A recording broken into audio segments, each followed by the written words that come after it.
इस कार्यक्रम के पुण्यार्चक हैं श्री दिगंबर जैन धर्म प्रभावना समिति आगरा, श्री दिगंबर जैन लोकोदय तीर्थ क्षेत्र ट्रस्ट रजिस्टर्ड आगरा। जय जिनेन्द्र दर्शकों, एक बार फिर आप सभी का स्वागत है जिनवाड़ी चैनल पर। दर्शकों, कुछ समय पहले आप देख रहे थे परम पूज्य निर्यापक श्रमण मुनि पुंगव श्री 108 सुधा सागर जी महाराज सत्संग के पावन सानिध्य में आयोजित किए जा रहे समयसार प्रशिक्षण शिविर के 8वें दिन का विशेष प्रसारण। उत्तर प्रदेश की ऐतिहासिक नगरी आगरा के हरि पर्वत स्थित श्री महावीर दिगंबर जैन इंटर कॉलेज परिसर में चल रहे इस शिविर में श्रद्धालु समयसार ग्रंथ का अध्ययन कर अपने ज्ञान में वृद्धि कर रहे हैं, तो वही गुरु भक्ति कर पुण्य लाभ भी अर्जित कर रहे हैं। तो आइए दर्शकों, विशेष प्रसारण के माध्यम से पुनः चलते हैं एमडी जैन इंटर कॉलेज और आनंद लेते हैं इस विशेष शिविर का।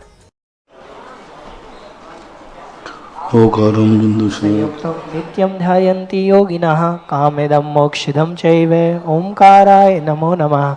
अविरल शब्द घनोघ प्रक्षालित सकल भूतल गलंक मुनिभिरुपाश्रित तीर्थ सरस्वती हरतनो दुरितम् अज्ञानतिमिरान्धानां ज्ञानाञ्जनशलाकया। श्री परम गुरुवे नमः। परम्पराचार्य गुरुभ्यो नमः। सकल कलश विध्वंसकम श्रेष्ठां परिवर्धकम धर्म संबंधकम भव्य जीव मनः प्रतिबोधकारक मिदम शास्त्रम श्री समय सारजी नामधेयम।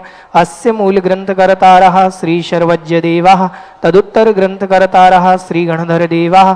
तेषां वचनोनुसार माशाद्य श्री आचार्य भगवंत कुंदकुंदाचार्येण विरचितं श्रोतारः सावधानतया शृण्वन्तु। मंगलम भगवान वीरो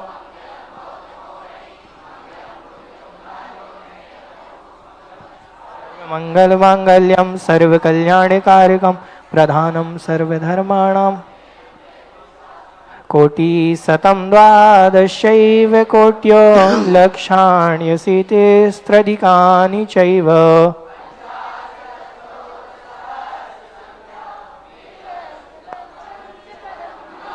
अरिहन्ते भाषियत्थं गणहर देवे हि गन्थियं सम्मं प्रणमामि भक्तिजुक्तो सुदृणान् महोवहिं शीर्षा।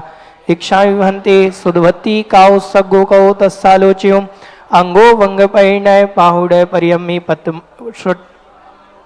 चूलिया चेव शुत्तत् है धुइदम काह्यम शयाणिच कालम अंचेमि पूजेमि वंदामि नमस्सामि दुःख कौ अम्म कौ वोइला हो शुगै गमनम समाहि वर्णम जिणगुण संपत्तियो मध्यम अत अपराणिक आचार्य वंदना क्रियायाम आचार्य वंदना क्रियायाम काय उत्सर्गम करूँ।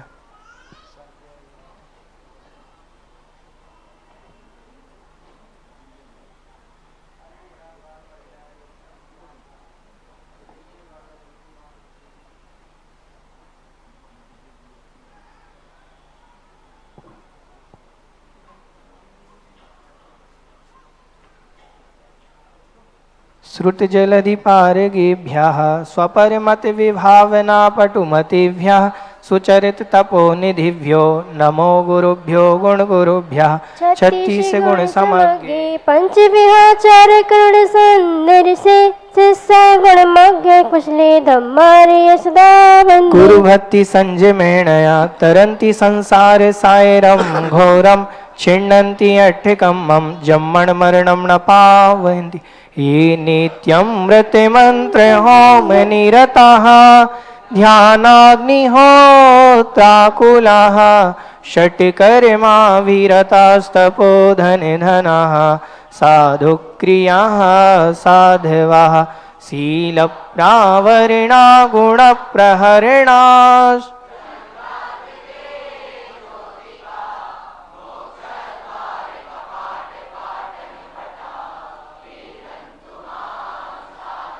गुरवः पान्तु नो नित्यं ज्ञान दर्शन नायकः। इक्षामि वन्ते आईरिवती कौ सग्गो कौ तस्सालोच्यं सम्मणान सम्मदंसन सम्मचरितयुत्ताणं पंचविहाचारणम् आईरियाणम् आयारादि षुड्लाणोपदेशयाणम् उवज्झायाणं तीरयण गुणपालनयाणं सव्यशाहुडं सयाणिच्कालम् अंचेमि पूजेमि वंदामि नमस्सामि।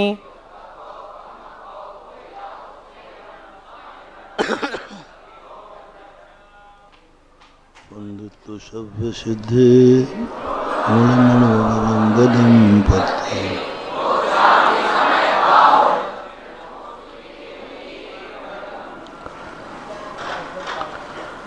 यहाँ पर प्रसंग है, यहाँ पूज्यवर्य कहना चाह रहे हैं कि जितना प्रयास हम इस बात का करते हैं, चिंता करते हैं कि कोई मुझे लूट न ले,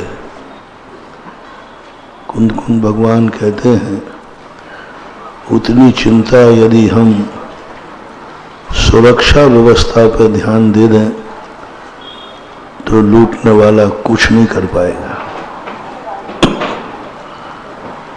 पुलिस वाले हमेशा कहा करते हैं कि आप जैनी जितने चोरों से डरते हो उतनी सुरक्षा यदि आप मंदिरों की कर लो तो मंदिर में चोर घुस ही नहीं पाएगा। हम सुरक्षा व्यवस्था पर ध्यान नहीं दे रहे, हम 24 घंटे डर रहे हैं कि कोई मुझे मार न देवे। अरे ऐसी आयु का बंद करो ना कि कोई मारना भी चाहे तो हम मर ही नहीं सकेंगे।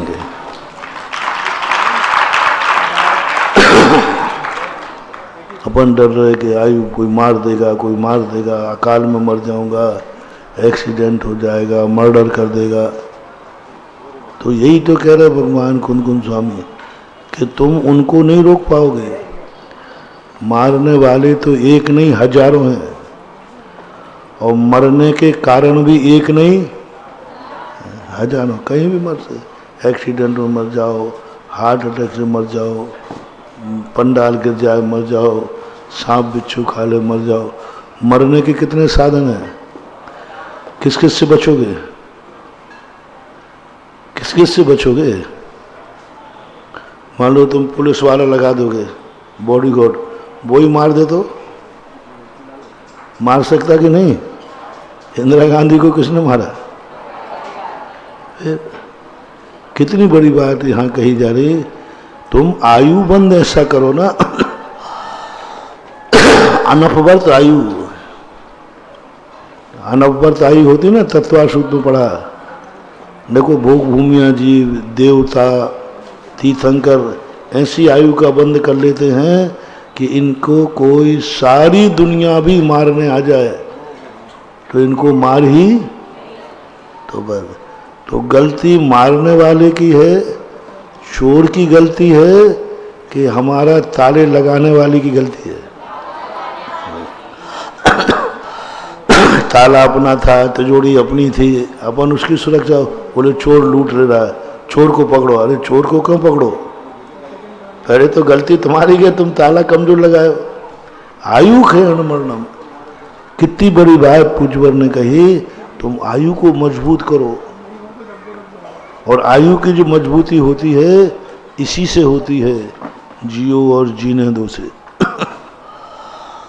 अनवरत आयु किनकी होती है, जो ये भाव करते हैं हे भगवान मैं किसी की जिंदगी न छीनूं, मेरे द्वारा किसी भी जीव का हनन न हो, मैं किसी की आयु उदीर्णा नहीं कराना चाहता हूँ। सबसे ज़्यादा जो अपना हिंसा व्रत है ना, हम जीवों को नहीं बचा रहे हैं, अपने आप के बचने का उपाय कर रहे हैं। इससे हमारी आयु इतनी मजबूत होगी कि बड़े बड़े संकट आएंगे लेकिन अकाल मौत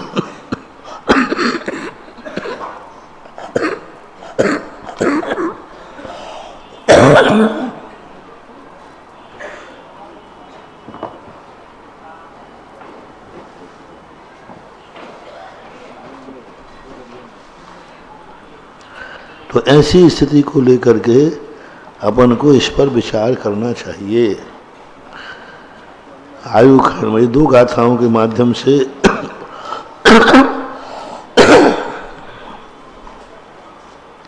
हिदायत दे दी कि तुम अपनी आयु को मजबूत करो और दूसरे की आयु जो तुम छीन रहे हो तो उसकी आयु नहीं छीन रहे हो, तुम अपनी आयु को कमजोर जब भी हमारे द्वारा कोई जीव मरेगा तो हमारी आयु के निश्चय कमज़ोर होंगे, हमारी जिंदगी भी कमज़ोर हो जाएगी। जो अपनादुमन्नदि दुःखिद सुहृदं करे दिशत्येति सोमूढ़ो अन्नानि नानि ये तो विवेरिदो।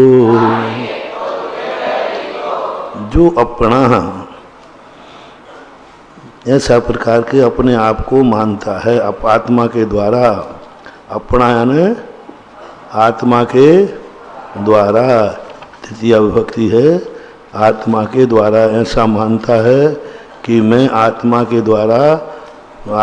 द्वारा मानता है क्या, दुखिद सुहृदम करेमि सत्येति, मैं जीवों को सुखी दुखी कर सकता हूँ। मैं मेरे द्वारा, मेरे आत्मा के द्वारा दूसरों को सुखी दुखी कर सकता हूँ, ऐसा ये मानता है। सो मूढ़ो अन्नानी, यह मूर्ख है, क्योंकि वो सुखी दुखी तेरे, यदि दूसरों के कहने से सुखी दुखी हो जाए तो अभी तक सारा संसार दुखी हो जाता, क्योंकि दुश्मन हमेशा क्या विचारता है, और अपना व्यक्ति क्या विचारता है, सुखी। तो अपन तो कभी दुखी सुखी होते ही नहीं, क्योंकि कोई दुश्मन दुखी करता, अपना व्यक्ति सुखी कर देता, लेकिन कोई दुखी सुखी करने वाला नहीं है। ऐसा यदि मानते हैं तो हमारी भूल है। अपन समझते मैंने इसको दुख दिया, नहीं, उसके कर्म ने उसको दुख दिया, उसमें निमित्त हम बने, निमित्त हम बने। कर्म, दुख तो कर्म ही देगा। किसी का सिर फोड़ा तो सिर किससे फूटा है, डंडे से, डंडे से सिर फूटा है, डंडे ने ही सिर फूटा है। और हम कहते हैं मैंने इसका सिर फोड़ दिया मैंने इसका सिर फोड़ा। तुमने कहाँ फोड़ा, डंडे ने फोड़ा। किसी अपराध की दो रिपोर्ट बनती हैं, डॉक्टर की और एक पुलिस की। डॉक्टर क्या कहेगा, डंडे से सिर, पुलिस क्या कहेगा, डंडा किसने चलाया है। तो कर्म सिद्धांत कहता है डंडा किसने चलाया है उसको सजा मिलेगी, और अध्यात्म कहता है डंडा किसी ने चलाया हो, सिर किससे फूटा है, डंडे से पूछा है। इसलिए अध्यात्म की दृष्टि से साक्षात कारण ही अपराधी है। किसने डंडे से सिर फूटा है, ये दुखी हुआ है तो कर्म से दुखी हुआ है। इन कर्मों की प्रेरणा किसने दी, वो बात अलग है। ऐसा तो यहाँ वज्ञान नानी एक तो दो विपरीतो, नानी इससे विपरीत है। कम निमित्तम सव्ये दुखित स्वेदाहवन्ति यदि सत्ता कम्मं शरदेशितुमं दुखित स्वेदा कय कदाते। कर्म निमित्तम सव्ये, कर्म के निमित्त से सभी दुखित स्वेदा हवंति सत्ता, दुख और सुख होते हैं यदि सत्ता जो हैं ये जितने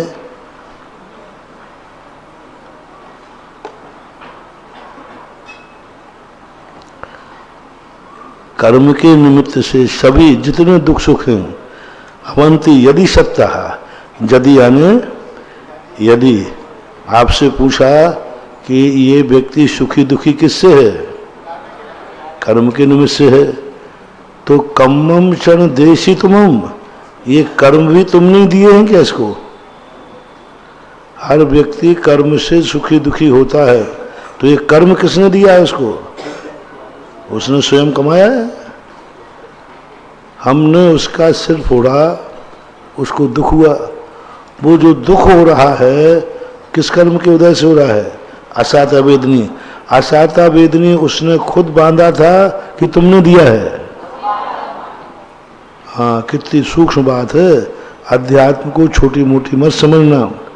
आज सुबह को समझ में आ रहा था। हाँ, कहाँ आत्मा, कौन सी आत्मा का ध्यान करना है?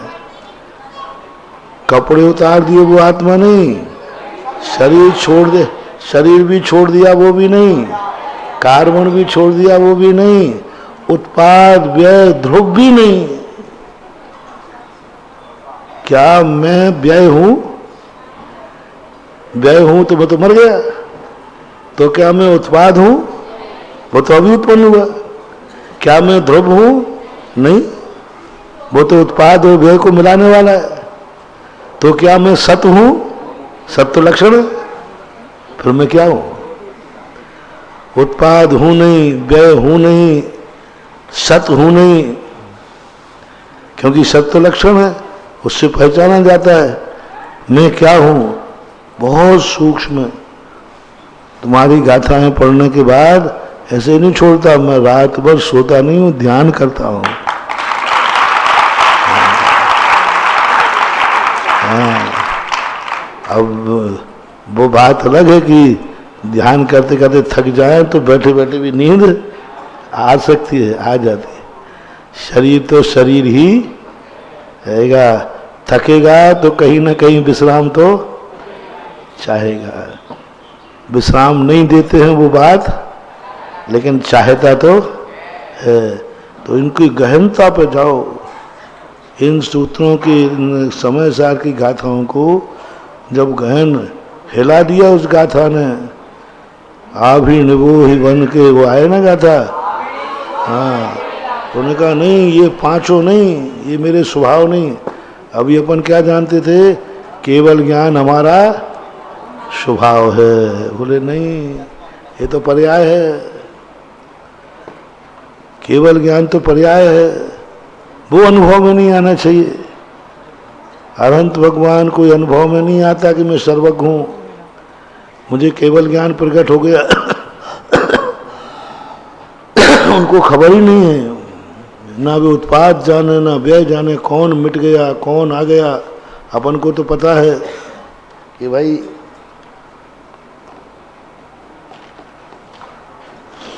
दुख आ गया, सुख चला गया, पता है बचपन चला गया, जवानी आ गई, ये मर गया, देव बन गया। उनको कुछ भी पता नहीं है, क्योंकि वो एक उस ज्ञायक, इसलिए बार बार टंकोत्कीर्ण, जो पर्यायों से भी परे हो ऐसी स्थिति को। कम क्षण देसी तुमम, क्या कर्म भी तुमने दिए हैं? कम्मम क्षण देसी तुमम, तुमने कर्म नहीं दिए हैं। कम्मम क्षण देसी तुमम, तुमने कर्म नहीं दिए हैं। दुखित सुविधा कह कदाते, तो तुम कैसे कहते हो कि मैंने सुख दुख किया है? कदा ने कृता, शब्दार्थ लगाओ। कर्म निमित्तम सभ्य, कर्म के निमित्त करता है सभ्य, सभी सुख और दुख होते हैं यदि जीव को, सत्ता यानी जीव को। कम्मम क्षण देसी तुमम, और कर्म तुमने दिया नहीं। कम्मम क्षण देसी तुमम, तुमने कर्म दिया नहीं है। देसी, देसी यानी मध्यम पुरुष। कर्म तुमने नहीं दिया, पक्का है ना? अपन से कबूल करा है, कर्म तुमने नहीं दिया। अपन ने कहा हाँ नहीं दिया। तो दुख की सुविधा कहे कदाते कितने, फिर तुमने ये दुख सुख किए हैं, कदा ने किसा किए हैं, कैसे कहते हो? कहे क्यों कहते हो कि मैंने इसको दुखे? मैं उसकी नींद हराम कर दूंगा। वो सोएगा तो बर्राटे में भी मुझे देखेगा, ऐसा कहते ना अपन लोग? नहीं, वो सुखी दुखी हो रहा है, कर्म बांधा था। हाँ, हमने कर्म की उदीर्णा कराई है। कर्म की उदीर्णा कराना अलग चीज है और कर्म का बांधना अलग चीज है। हम कर्म की उदीर्णा करा सकते हैं, कर्म नहीं बना सकते। कम्मनिमित्तं सव्ये दुःखद सुविधा हवन्ति यदि सत्तः कम्मं क्षण देशितुमं काम तम सुहृदो कदोते कर्म निमित्तम सभ्य कर्म निमित्त से सभी दुख सुविधा हवंती यदि सत्ता, दुख और सुख होते हैं यदि सत्ता।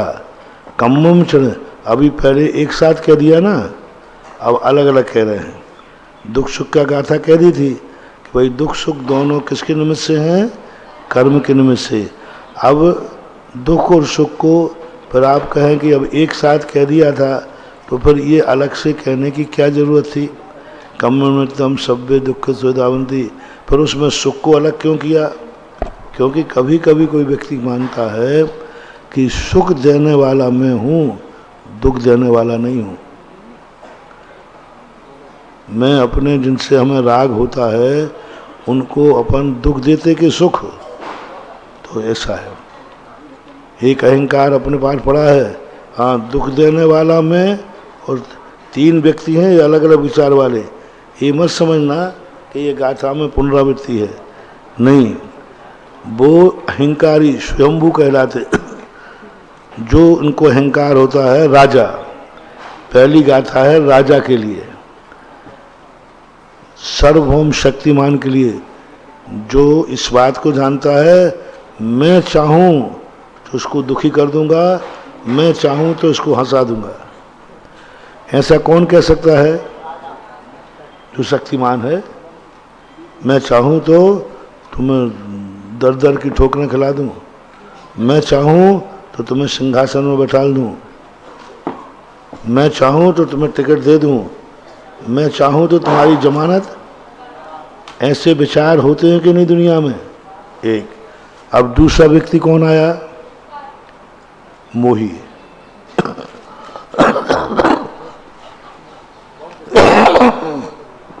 दूसरा व्यक्ति कौन आया? मोही।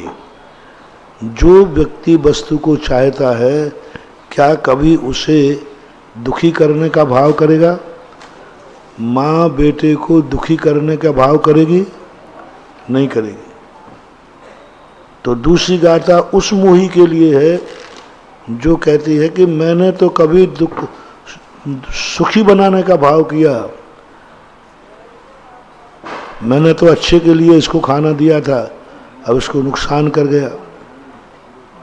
तो ऐसा मोही व्यक्ति जो कि अपनों के लिए सदा सुखी रखने का भाव करता है। अब ये राजा हो सकता है क्या? राजा कौन था? जो, और मोही कौन है? जो एक को मार सुख है। क्योंकि जिससे अपन को मोह है उसको अपन सुख देते कि दुख? सुख देते। तो दूसरी गाथा उन मोहियों के लिए लिखी है जो ये करते हैं कि इस व्यक्ति को मैं चाहता हूँ, इसलिए मैं सदा इसको सुखी रखूंगा, इसके लिए मैं कुछ भी कर सकता हूँ, इसके आंख में तो आंसू नहीं आने दूंगा, इसको सदा मैं सुखी रखूंगा। ऐसा जो सामान्य मोही जन में भाव आ रहा है, तो दूसरी गाथा उन मोही जन के लिए संबोधन के लिए है। अपन को लगता है तीनों गाथा एक सी तो है, उसी को एक शब्द घटा दिया, एक शब्द नहीं, पात्र बदल गया।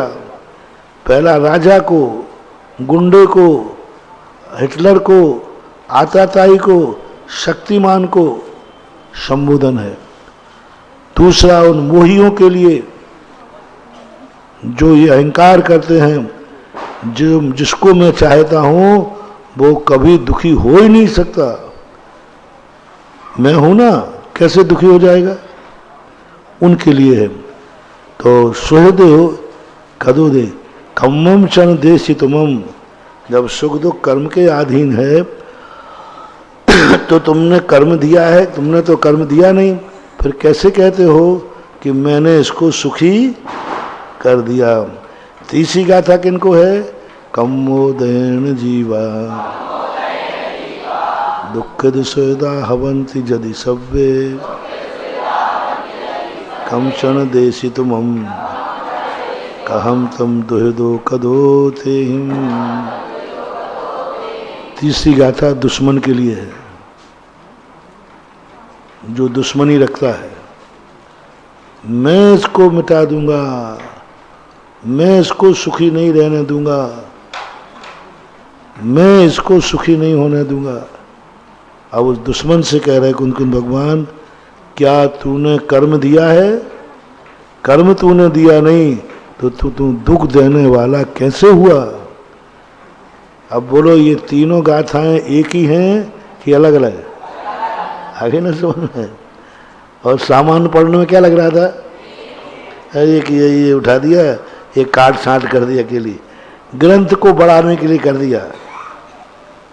नहीं, आचार्यों की वाणी में यदि कोई बात को आचार्य द्वारा बोल रहे हैं, समझ लेना चाहिए उनका अभिप्राय कुछ और ही है, अन्यथा द्वारा क्यों बोलते। अब तीन पात्र हो गए, सुख दुख देने वाला, सुख देने वाला और दुख देने वाला। द्वेष करने वाला दुश्मन से कहा जा रहा है। अंत की गाथा क्या है? दुर्योधन के लिए, मैं भीम को दुख दूंगा। कहाँ दे रहा है? दूसरी गाथा है धृतराज के लिए, कुछ भी करना पड़े, न्याय अन्याय, मैं बेटे को दुखी नहीं देख सकता। विदुर ने बहुत कहा कि भाई ये क्या कर रहे हो तुम? तो धृतराज एक ही जवाब देते थे, मैं क्या कर रहा हूँ मुझे पता नहीं है, मैं दुर्योधन को दुखी नहीं देख सकता। बस मेरा एक ही है, मैं दुर्योधन को दुखी नहीं देख सकता। और पहली गाथा थी रावण जैसों को, कंस जैसों को, हिटलर जैसों को, इनके लिए है कि जो सारी दुनिया का रिमोट कंट्रोल अपने हाथ में लेके चलते हैं, कि सारी दुनिया मेरे अनुसार चलती है, मेरे बिना यहाँ पत्ता नहीं हिल सकता, मैं ही जब कहूँगा तब पत्ता हिलता है। एक ऐसे एक पिताजी थे, तो वो हमेशा कहते थे, देखो मेरे घर में इतनी चलती है कि मेरे बिना मेरे घर में कुछ भी नहीं होता। और उनका बेटा उनको उल्टा था, वो एक बात भी उनकी नहीं मानता था। तो फिर क्या बात, उन्होंने कहा कि नहीं, मेरा बेटा रोएगा भी तो मेरी अनुमति से रोएगा, क्योंकि वो जानते थे कि मेरा बेटा, मैं चुप करने को कहूँगा तो रोएगा। तो जाकर के मेहमान आए, बोले चलो तुम्हारा घर देखते हैं। मेहमान आते ही बेटा रोने लगा। तो बोले आप कह रहे थे मेरे घर में कोई दुखी नहीं है। नहीं नहीं, वो मेरी अनुमति से रो रहा है, मैंने कह दिया था कि मेहमान आए जब रो लेना, रोने बैठ जाना। तो जैसे उन्होंने कहा बेटा चुप हो गया। आप क्या कहें? अभी आपने तो कहा ही नहीं चुप होने का। तो ऐसे लोग भी दुनिया में हैं जो ये अहंकार करते हैं कि मेरे द्वारा ही मैं सुखी दुखी, मैं ये सारे कार्य करने वाला मैं ही हूँ। तो ऐसे अपने मन में भी कभी विचार आते हैं। तो तीनों के लिए कम्मम क्षण देशितुमम कहम तम दुहिदो कदो ते हिम। हे दुश्मन, तू कैसे दुख दे रहा है, क्योंकि कर्म तो तूने दिए नहीं, और व्यक्ति दुखी सुखी होता है तो कर्म के उदय से होता है।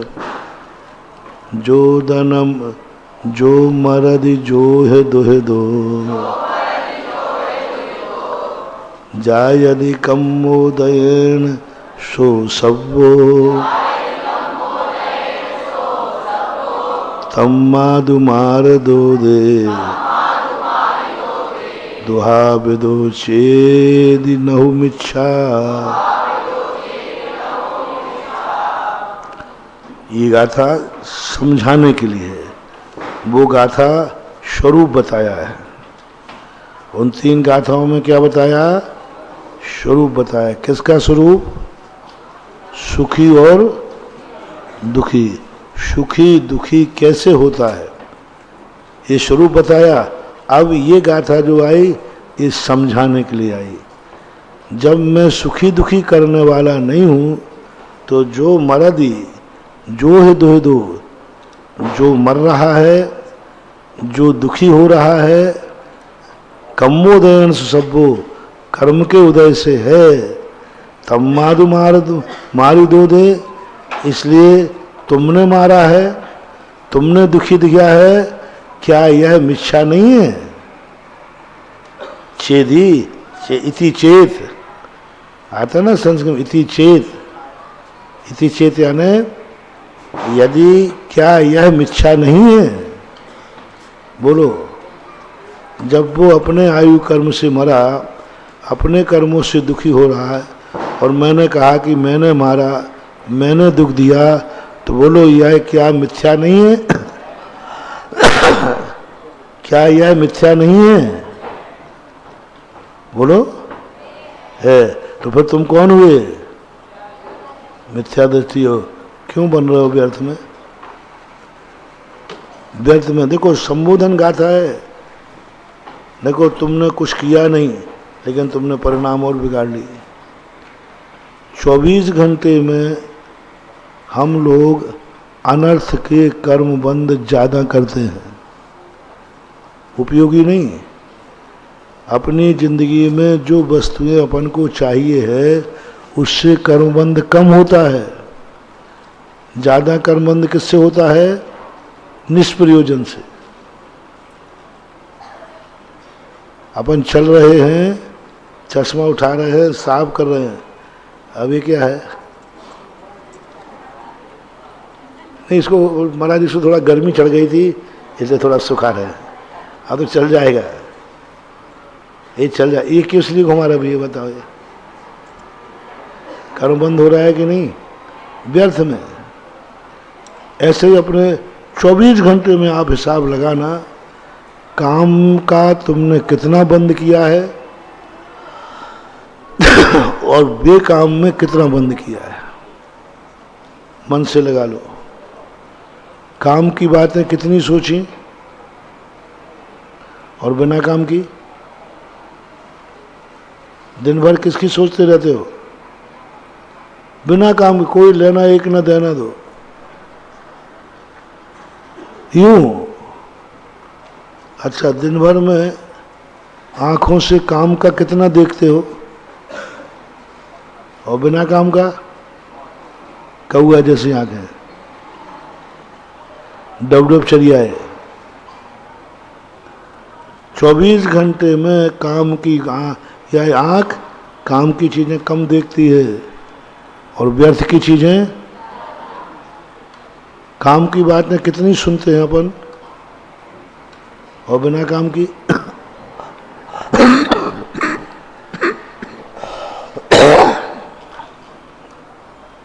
ऐसे ही बोल रहे में बिना काम के बोले रहते, बस बैठे हैं, इसकी बातें कर रहे, उसकी बातें कर रहे।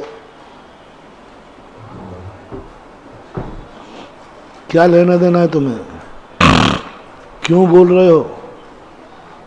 तुम्हारे बोलने से कोई प्रभाव पड़ने वाला है क्या? फिर काहे को बोल रहे हो? जब भी पुराना के लिए घूमने जाते हो ना तुम लोग, तो क्या कहते? यार यही मैं ही तो बैठता था, यहाँ नहीं बैठता था, ये मेरी राजगद्दी थी, यहाँ मैं न्याय कर। सब और 12वां पट्टा, झोपड़ी तो है नहीं, वो महलों का राजा बन रहा है। शेख चिल्ली जैसी कहानियां। अब देखो उस समय जब तुमने ऐसा कहा तो उस समय जो महल में जितने पाप हुए थे उस सब में तुम्हारा नाम शामिल हो गया। तुम्हारा शामिल हो गया। हाँ, कोर्ट केस में अंत तक भी नाम शामिल हो जाते हैं। 10 साल कोर्ट केस चला और बीच में कह दिया 10वें साल में साहब वो व्यक्ति भी शामिल था, तो कोर्ट क्या कहेगा? ठीक है, अब तारीख बढ़ाते उसको बुलाया जाए।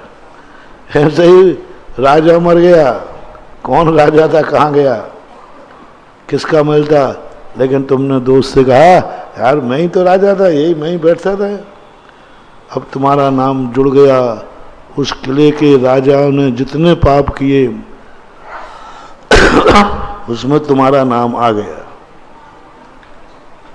और फिर मिलेगा तुम फलाने देश के राजा थे और तुमने इतने पाप किए हैं, इससे चलो नरक में। फिर तुम कहना साहब मैं राजा, अरे साहब मैं राजा कहाँ था, मैं तो मेरे फलाने गांव में एक छोटा सा घर था और पढ़ने गया था तो संस्थान था, मेरा तो कभी मैं राजा बना ही नहीं हूँ, मैं राजा कब बना ही नहीं हूँ।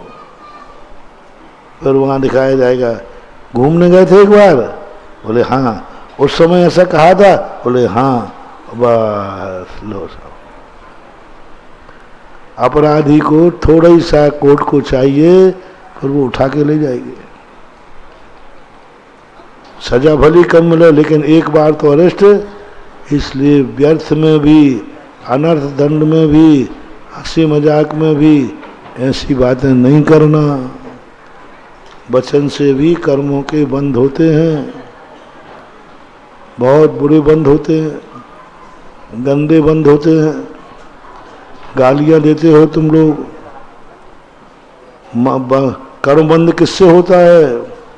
मन से, वचन से और काय से। काय से तो तुम पाप नहीं करते हो, चलो मन से भी नहीं करते हो। गुस्से में आकर के किसी व्यक्ति ने अपने भाई को बहन की गाली दे दी, तो भाई की बहन तुम्हारी कौन है?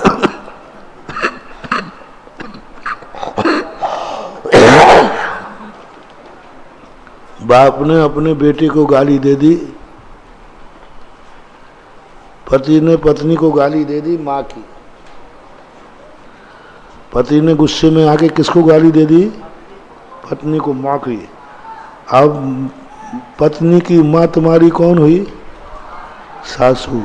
वहाँ लिखा रहेगा तुमने सासू के साथ विचार किया था। तुम कहोगे मैंने किया था, मैंने तो सदा उसके पांव पड़े, वो तो मेरी माँ जी थी। हाँ, फिर टेप रिकॉर्ड सुनाया जाएगा, एक गाली दी थी, ओ मुझे तो पता ही नहीं था। ऐसे कितने कर्म बंद होते हैं 24 घंटे में। शरीर में हमें जो चलना फिरना है उससे कर्म बंद कम होता है, व्यर्थ के। तो सबसे पहले ये चीज पर विचार करो, जो वस्तु मेरी थी नहीं, है नहीं, होगी नहीं, उस पर हम कभी परिणाम नहीं बिगाड़ेंगे। क्यों? क्या लेना देना है? मतलब क्या है? चलते फिरते दुनिया भर के विकल्प कर लेते हैं अपन लोग, लेना एक न देना दो। किसी के मकान को देखकर, किसी के घोड़ा गाड़ी को क्यों परिणाम बिगाड़ रहे हो? क्या मिलने वाला है? वह संबोधन करना। बोलो तो ऐसा बोलो कि कुछ भाव पड़े। हाँ देखो, परसों गिरनार की यात्रा की बात थी ना, पूरा भारत हिल गया।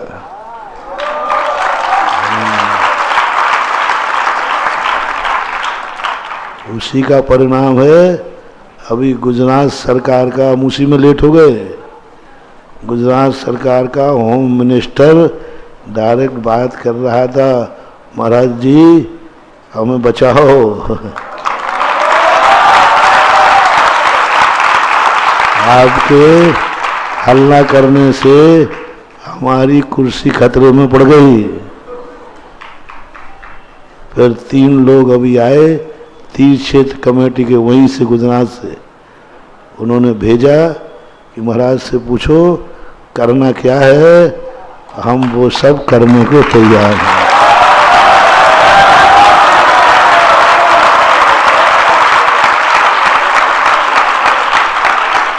और डरपोक बन के बैठे रहते तो, हाँ डराया भी है।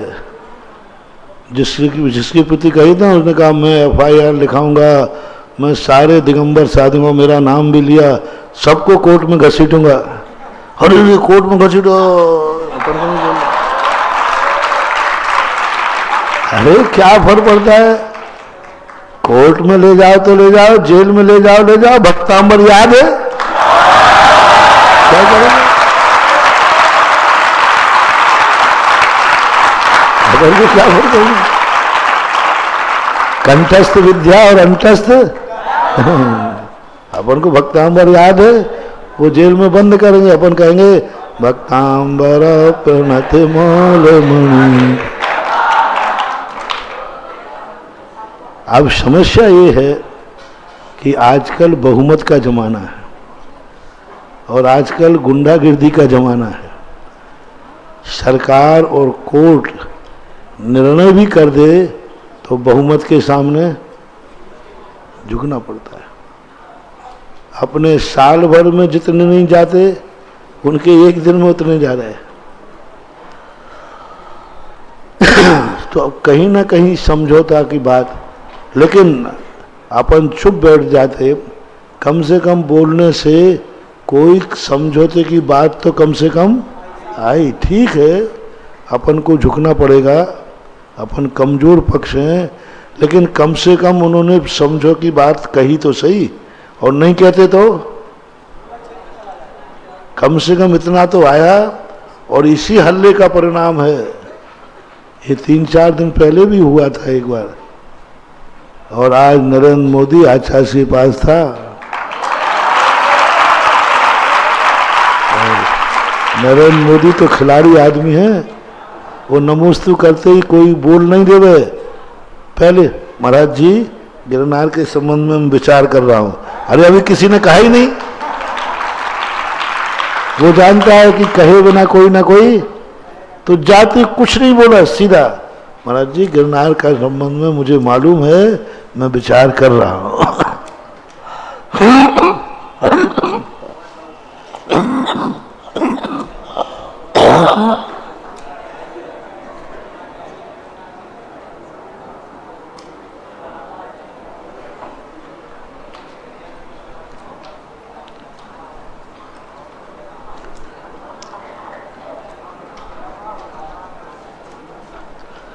अपना साथ अपना प्रकृति ही नहीं दे रही है, क्योंकि अपन सीधे धीरे धीरे अल्पसंख्यक होते जा रहे हैं।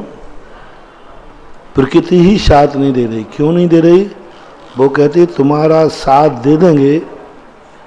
मैंने प्रकृति से कहा, कुदरत से कहा, मैंने कि तुम लोग मेरा साथ क्यों नहीं दे रहे हो? हम लोग असत्य पे हैं क्या? यदि असत्य पे हैं तो साथ मत दो, सत्य पे हैं तो कुदरत तो साथ देवे, प्रकृति साथ देवे, देवता साथ देवे। वे सम्यक दृष्टि देवता क्या कर रहे हैं जो मोक्ष कल्याणक मनाने आए थे? तो जवाब ये आया, हम आपका साथ नहीं दे सकते, क्योंकि आपका साथ देंगे तो छठा काल कैसे आएगा? क्योंकि आपका धर्म रहेगा तो पृथ्वी पर अंधेरा होने वाला नहीं है।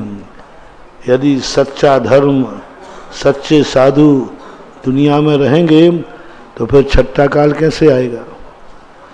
मुझे तो इस दुनिया को धर्म से रहित करना है।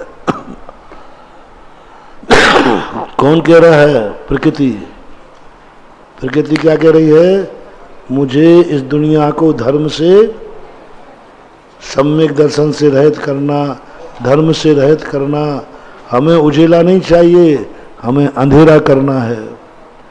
इसलिए हम आपका साथ नहीं दे सकते।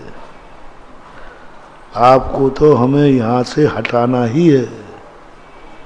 आप दिगंबर साधु जब तक रहोगे, एक साधु भी रहेगा, तब तक इस दुनिया का विनाश नहीं हो सकता। और मुझे विनाश करना है, मुझे छठा काल चाहिए है। तो ये सब बातें अपने प्रतिकूल जा रही हैं। इसलिए अपन सत्यवान होकर के भी पग पग पर हार रहे, पीछे हट रहे, सत्य होकर के भी पीछे हट रहे, और वो असत्य होकर के भी आगे बढ़े। तो ये समझौता करना पड़ेंगे। देखो हमने कहा है कि देखो भाई, मेरा किसी से हिंसा करने का भाव नहीं है। संकल्पी हिंसा हमारा श्रावक नहीं करता, लेकिन श्रावक का विरोधी हिंसा का त्याग नहीं है। कोई गर्दन काटेगा तो ऐसी बात नहीं है, हम गर्दन नहीं काट पाएंगे, लेकिन एक आध उंगली तो तोड़ ही देंगे। ठीक है, गर्दन नहीं काट पाएंगे तो कुछ ना कुछ तो उंगली तो। अब समझौते की बात। अब वो कह रहे करें क्या, बहुमत उनका है, सब कुछ उनका है, उनकी भी श्रद्धा है, वे भी हजारों साल से मानते आए हैं। तो ऐसी चीज़ों पर अब चल रहा है, देखो क्या होता है। तो कुछ बातों में सार हो तो बोलना ठीक है, नहीं तो कोई मतलब नहीं है। तो संबोधन कर रहे हैं, जब मरना दीना कर्म के उदय से है, तो तुमने मारा, तुमने दुख दिया, ऐसा कहना क्या मिच्छा नहीं है? चेदी नहु मिच्छा, नहु यानी नहीं है, मिथ्या। जो न मरणि नय दुहिदम सोबिय कम्मोदयन खलु जीवो तम्मान मारि दो दे दुहा विदो छेदि नयहु मिच्छा। कोई जीव जो न मरदी न दुहिदु, जो मरा नहीं दुहे नहीं, किसके? शोभी कम्मोदयन जीवो, निश्चय से कर्म के उदय के ही ये सब खेल हैं। तम्मा न मार दो दे, इसलिए तुमने उसे मारा नहीं है, तुमने उसे दुख दिया नहीं है। छेदी न हो मिच्छा, और तुम ऐसा करते हो कि नहीं मैंने दुख दिया है तो ये आपका मिच्छा है। तम्मा न मार दो दे, तुमने मारा नहीं है, दुख नहीं दिया, और तो फिर भी कह रहे हो आप किया है, तो ये आपका मिथ्या है। छेदी न हो मिच्छा। ठीक है, संदेह कुछ?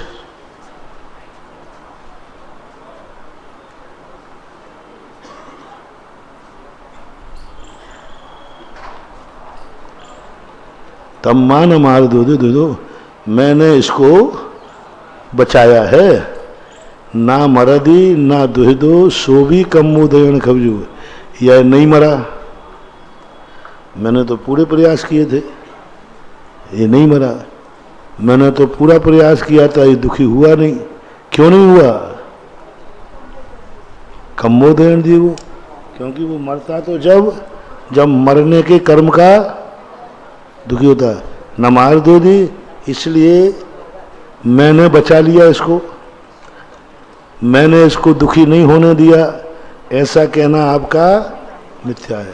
पहली गाथा में क्या था? मैंने मार दिया, मैंने दुख दिया, ये कहना मिथ्या है। मैंने बचा लिया, मैंने इसको दुख नहीं दिया, ऐसा कहना भी मिथ्या है।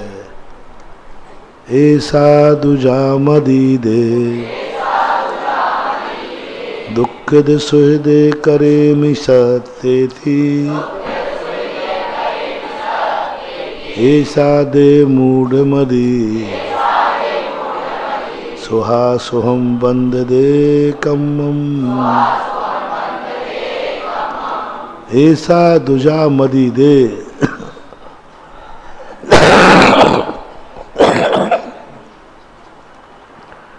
ऐसा दुजा मदी दे। इस प्रकार के जो मदी है, दुखित दुर्दे करे मी सत्य दी, मैं सुखी दुखी करता हूँ सत्य थी यानी जीवों को। ऐसा जो मूड मदी, ऐसा जो मूड मदी है, सुहा सुहम बंद दे कम्मम, ऐसा करने से वो सुहाशुभ कर्म को बंद करता है। बहुत अच्छी। अब देखो, सत्य को कितना भी आप करेंगे, सत्य बोलना ही पड़ेगा। अभी क्या कह रहे थे कि आपने मार नहीं सकते, आप बचा नहीं सकते। आप दुखी कर नहीं सकते, आप सुखी कर सकते। सिद्धांत की बात पकड़ना यहां पर। और हम कह रहे हैं कि मैंने बचाया है, मैंने मारा है, ये मिथ्या है, ये मिथ्या है। फिर भी हम कह रहे हैं मैंने चींटी को बचाया। देखो, और कौन कौन तेरा मानना मिथ्या है, आप कुछ भी कहो, मैंने तो बचाया है। अब बचाया है इसलिए तुझे शुभ कर्म का बंध होगा, सोने की बेड़ी पड़ेगी। क्या कहा? सोहा सोहम बंध दे कम्मम। तू करता धरता नहीं है, बंधाधिकार पे जाओ। हम पुण्य से क्यों बंध रहे हैं? क्योंकि हम बचाने का भाव कर रहे हैं। हम पाप से क्यों बंध रहे हैं?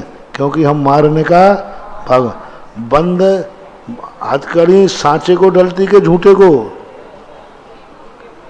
कानून से सांचा व्यक्ति हथकड़ी डलती है कि झूठे को?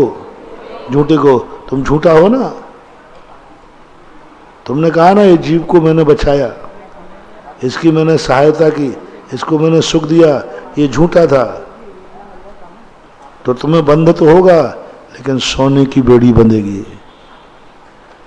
कर्म सिद्धांत को नकारा नहीं इन्होंने। इन्होंने कहा ऐसा कहने से तुम्हें क्या हानि है? सुख और दुख कर्मों के बंध को करोगे। सुहा सुहम बंध दे कम्मम।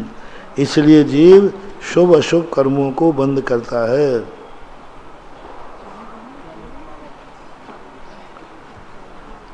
कर्म सिद्धांत आ गया। शुभा पुण्य से। अब आ गया सिद्धांत आ गया। ये ढूंढो, ये क्या कहना चाह रहे हैं। पहले तो कह दिया मिथ्या दृष्टि है, तो मिथ्या दृष्टि को पुण्य का बंध कैसे होगा? मिथ्या दृष्टि को ही बंद होगा, मूर्ख को ही बंद होगा, असत्य को ही बांधा जाएगा, अपराधी को ही बांधा जाएगा। झूठ बोल रहा है उसी को बांधा जाएगा। लेकिन एक अच्छा झूठ बोल रहा है और एक गलत झूठ बोल रहा है। एक क्या बोल रहा है? मुझे उस जीव को बचाना है। अब देखो, ये झूठ बोल रहा है कि सही? बोलो, झूठ बोल रहा है, क्योंकि तू बचा ही नहीं सकता। बचाने वाला तो उसका कर्म है। लेकिन बचाने का भाव है, झूठ भी बोला तो बचाने के लिए बोला, पुण्य का बंध होगा। बंद तो होगा। अब पकड़ो आप सोने की बेड़ी, लोहे की बेड़ी को। अच्छे काम करने वाले को क्यों बांधा गया? उसने अच्छा काम तो किया है, लेकिन उसने अहंकार किया, मुझे उसको बचाना है, मुझे बचाना है उसको, और तू बचा ही नहीं सकता। झूठ बोल रहा है, इसलिए सजा तो तुझे मिलेगी। बस इतना है, सोने की बेड़ी पड़ेगी। हाँ, झूठ क्यों बोले तुम? विश्वासघात क्यों किया? कसाई ने पूछा, इधर से गाय गई है क्या? अब क्या बोले, मैं सत्य महाव्रती हूं। और उसका विश्वास है ये जैन मुनि है, कभी झूठ नहीं बोलते। तो बड़े विश्वास से पूछा उसने कि महाराज जी, यहाँ गाय गई है। अब महाराज ने देख लिया एक कसाई है, अब क्या करें? झूठ बोल दिया, नहीं गई। झूठ बोले कि नहीं? बोलो, झूठ है कि नहीं? लेकिन बचाने के लिए कि मारने के लिए? तो हथकड़ी तो पड़ेगी, क्योंकि झूठ बोले हो, लेकिन सोने की पड़ेगी। दंड तो मिलेगा तुम्हें, ये तो ध्यान रखना। एक बार एक व्यक्ति को रिजल्ट खुला, तो वो मेडिकल पे गया। एक बच्चा बोले मुझे सेल पास चाहिए। मेडिकल वाला होशियार था, उसने कहा कल रिजल्ट आया है आज। नियम से सेल पास। मेडिकल वाले ने ये नहीं कहा डॉक्टर से लिखा के लाओ, ये करो। उसने कहा ये कहीं ना कहीं से लिखवा के लाएगा। उसने कहा अच्छा सेल पास ही बेटा, क्लास पूछ ली क्यों पढ़ते हो क्या? बोले हाँ। वो समझ गया तो उसने नकली गोलियां दे दी दो, जो सेल पास नहीं थी, क्योंकि वो जानता था कि ये जो गुस्सा है भावुक है। उसने गोलियां खाई, वो मरा नहीं। उसने कोर्ट केस कर दिया कि इस मेडिकल ने हमें नकली गोली दी। बराबर कोर्ट केस हुआ, कोर्ट केस चला। तुमसे जब मांगी गई थी सेल पास तो आपने या तो मना कर देते नहीं, आपने नकली क्यों दी? या तो ये कहते साहब हमारे पास हम ऐसे गोली नहीं देते, मना किया नहीं तुमने और नकली गोली क्यों दी? और बराबर सजा बोली। नकली गोली बेचने के देने के पक्ष में उसको सजा घोषित हुई। पहले सजा घोषित हुई, इस धारा के अनुसार इनको अपराधी घोषित किया जाता है, यह सजा दी। नीचे नोट लगाया, अभिप्राय अच्छा था इसलिए बरी किया जाता है।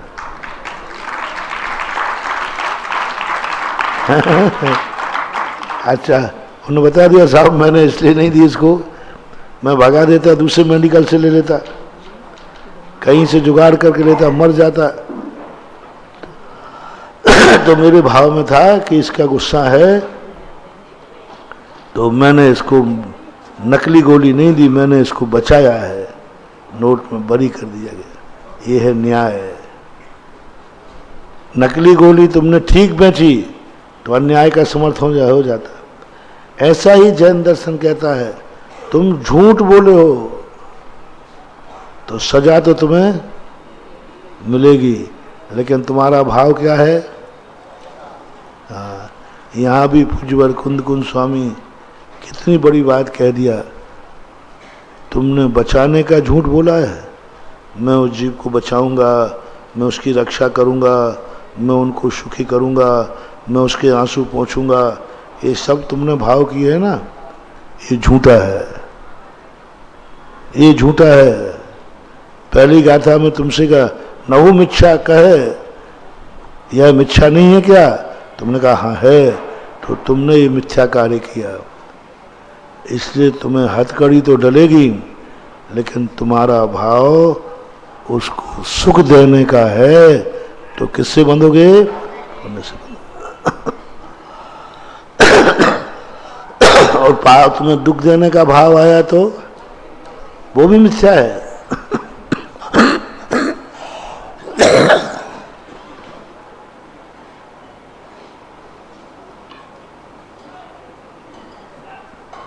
वो भी मिथ्या है, तुम दुख दे ही नहीं सकते, फिर भी तुमने दुख देने का भाव किया है तो तुम्हें बंध तो होगा।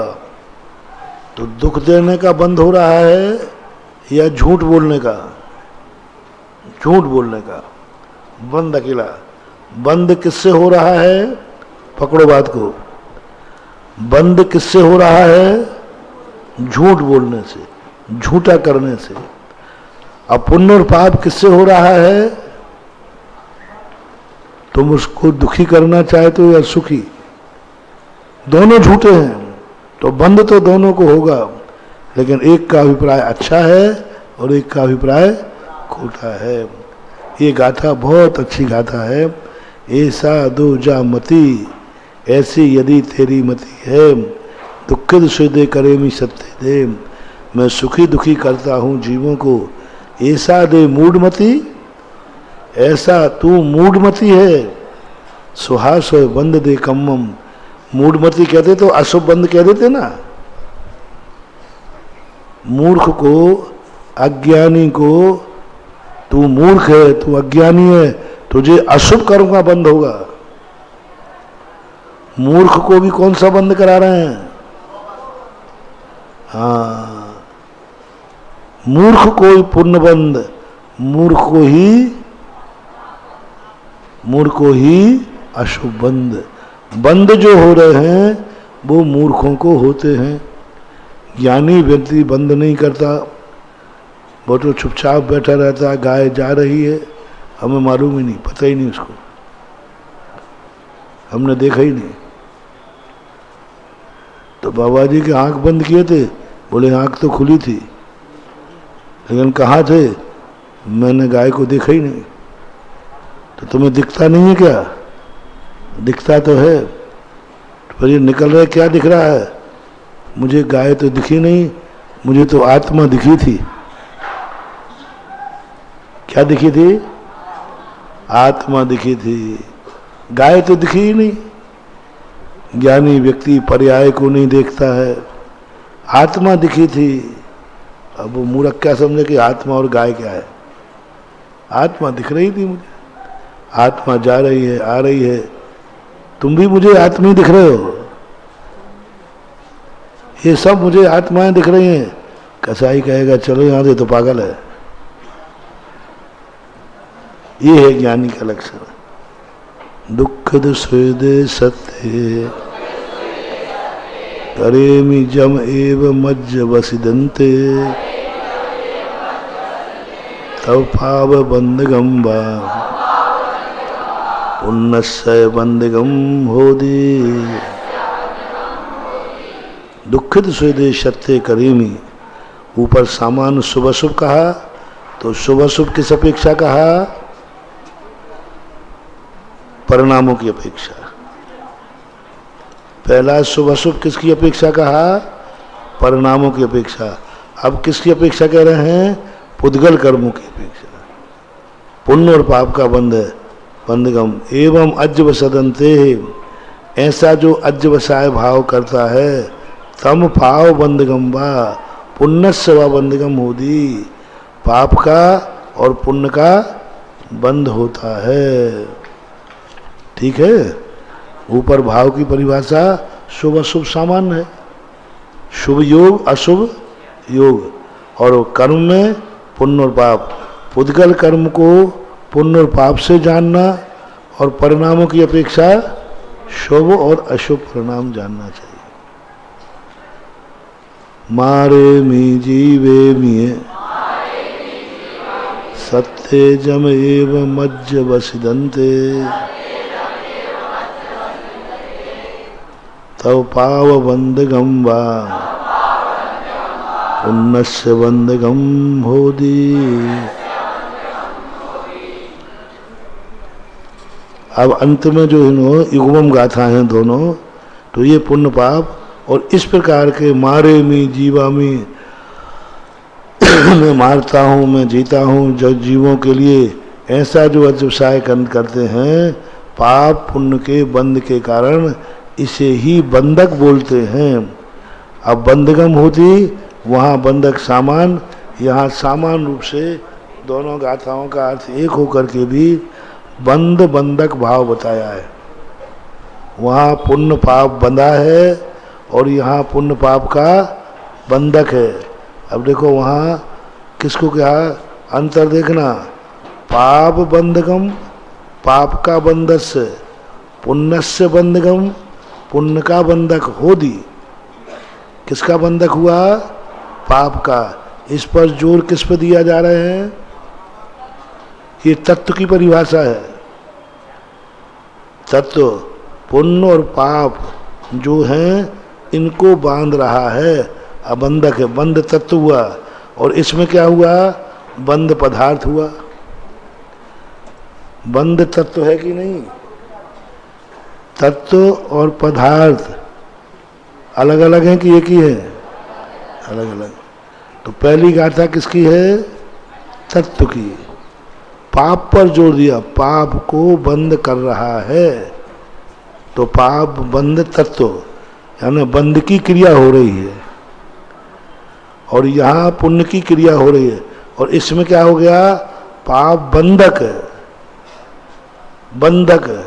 बंधक वहाँ भी है, यहाँ भी है, लेकिन वहाँ क्रिया पर जोड़ है, तत्व पर जोड़ है, बंध तत्व पर।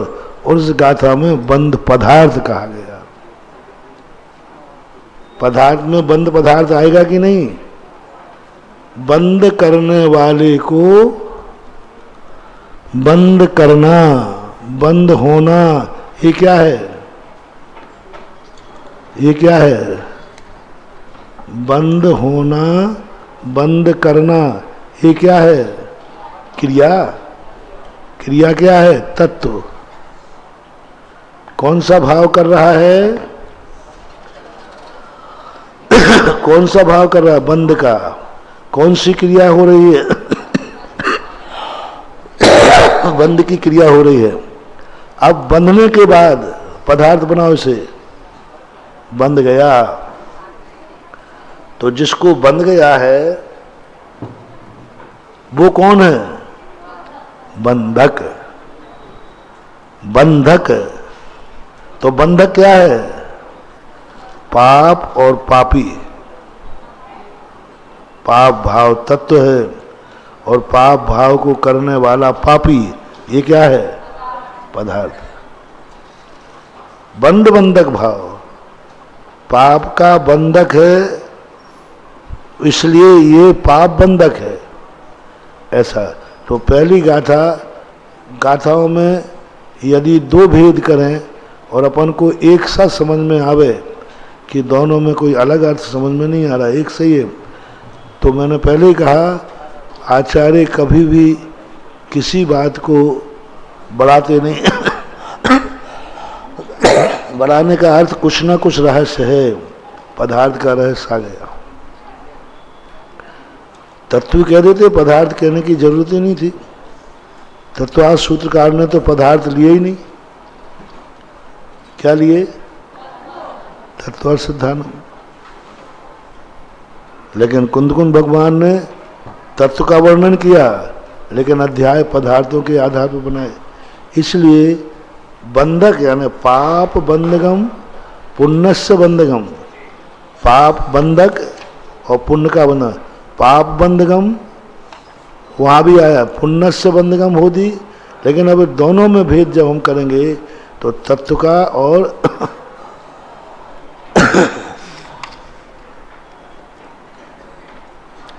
और दूसरा भेद यहाँ क्या किया? यहाँ दुख और सुख की बात कही और यहाँ जीव को मारने की और जीने की बात कही। यहाँ अध्यवसाय, वहाँ भी अध्यवसाय कौन सा कर रहा था? 272 में अध्यवसाय क्या था? सुखी दुखी करने का। और यहाँ अध्यवसाय क्या है? मारने और जीने का अध्यवसाय है। अज्य बस देन बंधो सत्य मारे ही माव मारे ही ऐसो बंध समासो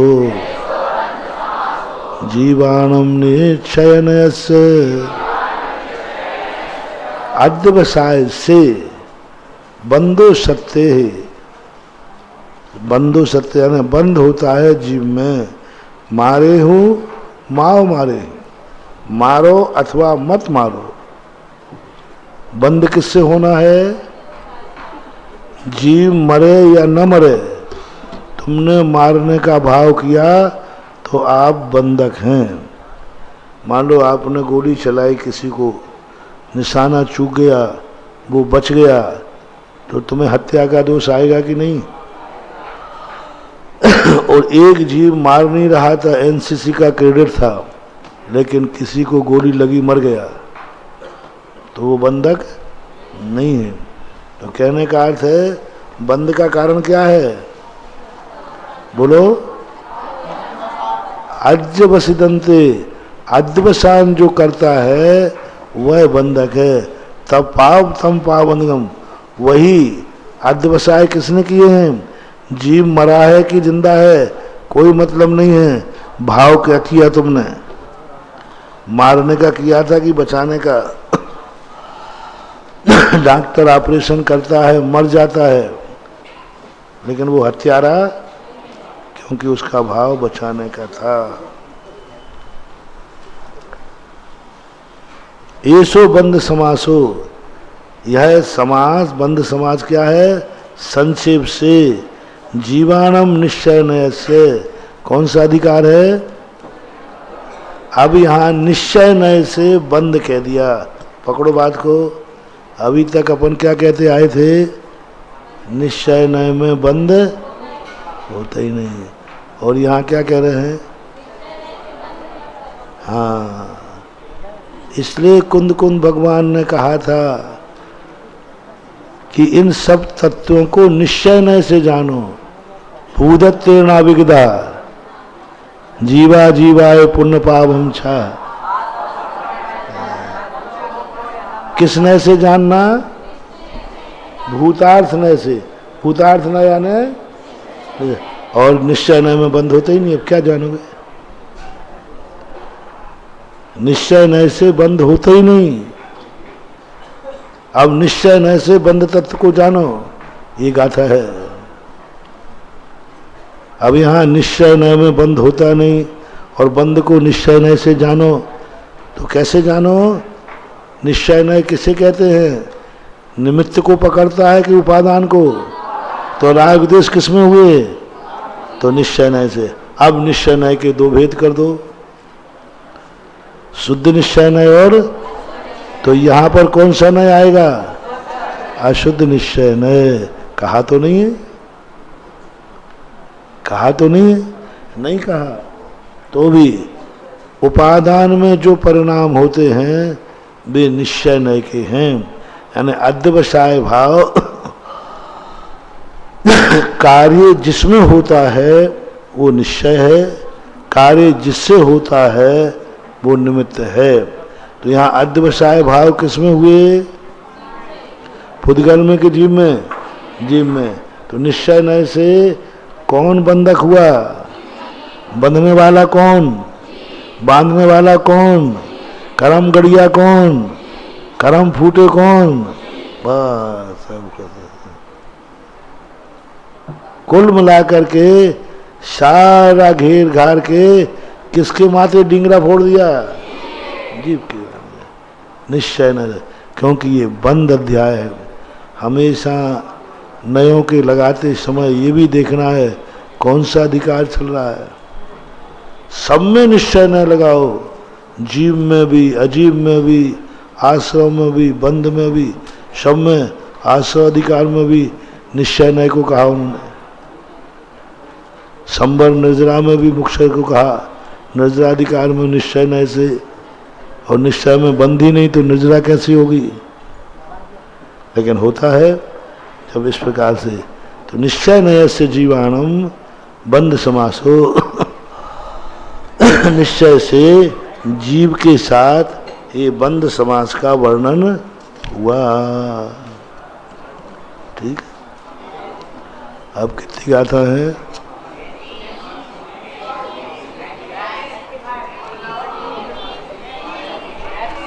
35 गाथाएं। तो 2 दिन हैं।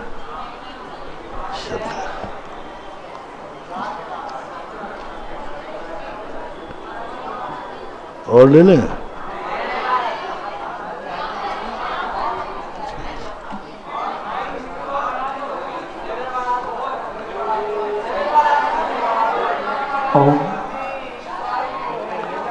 नहीं करूंगा तो परसों तक तो करूंगा पूरे।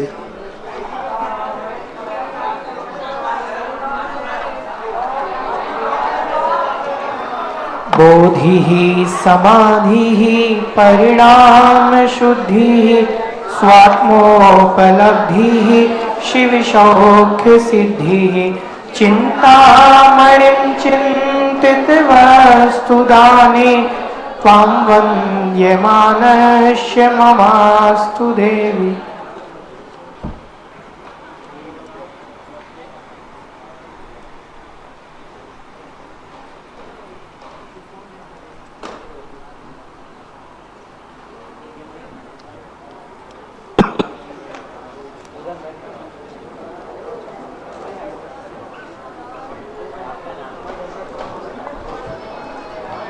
बोलिए जगत कल्याणी द्वादशांग जिनवाणी माता की जय। संत शिरोमणि आचार्य गुरुदेव श्री विद्यासागर जी महाराज की जय। परम पूज्य निर्यापक श्रवण गुरुदेव मुनिपुंगव श्री सुधा सागर जी महाराज की जय। क्षुल्लक गौरव परम पूज्य मुनिवर क्षुल्लक गौरव श्री गंभीर सागर जी महाराज की जय। नमोस्तु महाराज श्री, नमोस्तु महाराज।